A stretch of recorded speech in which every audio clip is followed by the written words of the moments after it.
Hey, gentlemen, I am fantastic. How are y'all? We are well, sir. So good to have you here. By the way, I thought you handled yourself very well when you got assailed on cell phone video by that by the woman who wanted you to apparently see her point of view. I thought you handled yourself fairly well there. Well, thank you very much. I got to tell you, right now, people, whatever you say, Dr. Ford was clearly something happened. We have to have sympathy. But to destroy a person's reputation with one allegation when everyone else says it didn't happen, it just bugs the heck out of me. Because it could happen to anybody, male or female, and it just shouldn't be allowed to happen. So anyway, thanks for that, and I'm still kind of boiling about it. Well, you did. You handled yourself very well. You were polite to the woman. You were not rude, and she had nothing logical to say back for your arguments. I don't know that she actually heard or comprehended a word you were saying to her, though. She was so hell-bent on her screed. Yeah, you had a sense she had a script, and she was hanging to the script. Well, at any rate, that is not why we have you here. There's a lot for you to talk about, including duplication of benefits. Senator Kennedy gave you great kudos for bullying that one through, and then also the new trade deal with Mexico and Canada. Where would you like to start? Let's start with the duplication of benefits because that is so important. And I'm sure John said, all these people after the Great Floods 2016, go get an SBA loan. Don't worry, we'll take care of it. Not realizing that even by applying, they made themselves not eligible for a Restore Louisiana grant. Mm-hmm. It was almost like they were tricked. And so we knew it was going to happen. David Vitter had a Small Business Administration hearing right after the Great Floods, and I asked the administrator then about it, and she kind of got her answer incorrect. But we've been working on it for 2 years. We brought it home. I'm so happy for those families. And by the way, there's one other thing in that bill. Currently, if you're a school campus, think Crystal Ray or think Denham Spring High, there is a $500,000 deductible per building damaged. Whoa. We changed that to $500,000 per campus. So Denham Springs, instead of $2.5 million going to a FEMA deductible, it's $500,000 going to a FEMA deductible, and you got $2 million more going into educating students. So that was something else in that bill. We feel great about it. Nice. Much more for Senator Kennedy, who just left us, said that people were afraid to see you in the halls without telling you that they would vote for this. So good for you. Well, I appreciate John saying that, but we worked it hard. We worked it well with our House colleagues, and there was, without going into bloody details, there was a lot that lined up to make it happen. And I'm just pumped for the people of Louisiana who were affected by those floods. Well, and God bless you for pushing it through with the right time, because we got people affected in the Carolinas and the parts of the Georgia coast, and they're going to need to be able to rebuild and not have to worry about this nonsense either.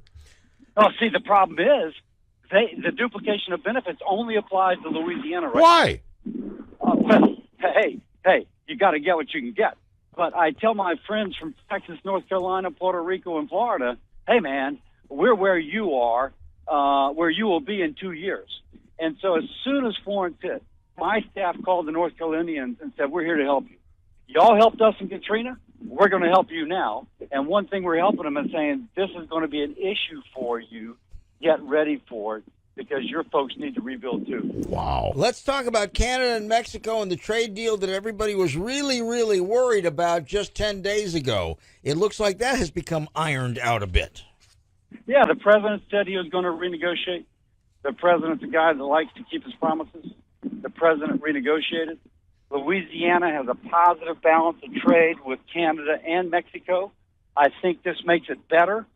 Our farmers, they were sweating bullets. They need the market, particularly since things are not going so well with China.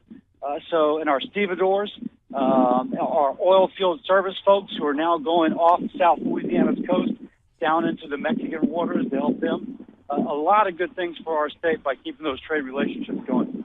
Now, is this a long-term deal? I read through it so quickly I didn't look at the term. So it's a 16-year deal. Okay. And then in 6 years, the three leaders look at it, and if they agree, they will extend it for another 6 years, so it'll be 22 years. Now, frankly, I'm not sure I like that part. If there's going to be a Louisiana firm that because of Mexican laws has to build a boatyard in Mexico. Well, they want that to be a 50-year investment, not a 16 or 22-year investment. And so I do think that we need some assurances if Mexican law requires us to build something down there that is still going to be useful. So we're going to be looking at that particular provision of it. Before we let you go, because I know you're stacked up with interviews today, let me ask you about the Kavanaugh confirmation hearings. Again, you're not on judiciary, but you will have to vote in the Senate. Are you all going to get a chance to see this report before it comes to a vote? Senator Kennedy says that it has not been distributed even to judiciary yet. Yeah, it's going to be in a locked room. You can go in. They make sure that you're not taking pictures, you're not ripping it off, you're not taking notes. And so you got to go and read it and commit it to memory, if you will. We're having a briefing at 10 a.m. Eastern, and I will have my staff will give me some time later on, clear up my schedule to go review it personally later on this evening, and we'll vote tomorrow. Do you think that this should be made public at some point, either before the vote or directly after? I mean, I got to tell you, I feel kind of crummy about it. It's in a locked room, and we got to have U.S. senators turn over their cell phones so they're quote unquote not taking pictures or making notes. There's something about this that gives me the creeps. Well, the way I look at it is Dr. Ford's confidentiality was totally cynically abused by the Senate Democrats on judiciary. Mm-hmm. She asked it not to be made public. They did, after they reassured her more than once that they would not. So here are people who were told, listen, if you testify, it'll be confidential. Now, it may be that you scratch out their name, but the circumstances are such that you would know exactly who it was. So I agree with you. Ideally, it would be made public. I think that the left is going to use innuendo to destroy Kavanaugh. Can't hurt him anymore. But there will be people who were told their statements would be confidential, and just by reading the circumstances, you would know who it was. I don't want to stoop to the level of a Senate Democrat on judiciary. Well, I guess we will know when we know. Are you still hearing a vote at the end of this week or beginning of next? He said tomorrow. The vote will be Friday. Oh, tomorrow. Tomorrow. That'll be for cloture, which means if it passes, it means it's going forward. At that point, we may either vote right away or we may vote Sunday. If he passes tomorrow, then that means he's going to ultimately be confirmed. But if he doesn't, then it's all over. If you don't mind my saying this real quickly, because I do understand you have to go, but again, somebody's dealing from both the top and the bottom of the deck, and maybe the middle too, because 100 senators cannot possibly go individually to that locked room and review this rather lengthy report that took a week to compile and be ready for a vote tomorrow. I don't know. I think they interviewed 36 people. I'm actually comfortable that I'll be able to rip through it. We're going to have a briefing on it, but and may have to wait in line. But I mean, I got nothing to do tonight, so if I'm there at 10 o'clock tonight, I'm there at 10 o'clock tonight. Senator Bill Cassidy, we always appreciate your time, sir. Thanks for checking in with us. You know what? Old Abbott will get you a burger late. I know that from experience, so at least you'll get something to eat. Mm-hmm. Hey, and there's your cab.